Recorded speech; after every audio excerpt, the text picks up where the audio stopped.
के लिए टिकट का उम्मीदवार था, लेकिन पाकिस्तान तहरीक इंसाफ की जो आला क़यादत है उन्होंने चंगेज खान काकड़ साहब के हक में फैसला दिया, जो मैं अपने दिल से कबूल करता हूं।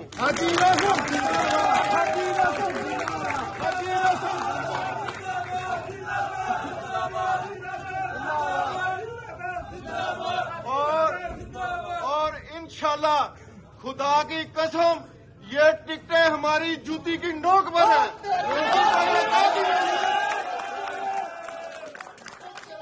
मैं सब वर्कर भाइयों के पास जाकर ये कहता था कि पाकिस्तान तहरीक इंसाफ की आला क़यादत जिसको भी टिकट देगी मैं उसका इलेक्शन उसी तरह लड़ूंगा जिस तरह अपना इलेक्शन लड़ूंगा।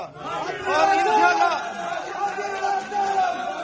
इंशाल्लाह अल्लाह के हुक्म से चंगेज खान काकड़ साहब आप बेशक घर जाकर सो जाएं, आपका इलेक्शन ये पाकिस्तान तहरीक इंसाफ के वर्कर लड़ेंगे। और इंशाल्लाह ताला 8 फरवरी को आबद शेर अली का सियासी जनाजा निकालेंगे और इंशाल्लाह उसकी जमानत जब्त करवाएंगे। मैं आप सब भाइयों का मशकूर हूं और आपसे एक रिक्वेस्ट करूंगा, क्योंकि ये जो इलेक्शन माफिया है इन्होंने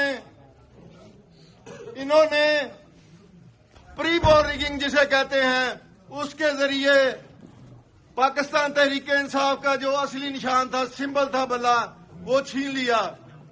अब हर उम्मीदवार का मुख्तलिफ इलेक्शन है, मुख्तलिफ निशान है।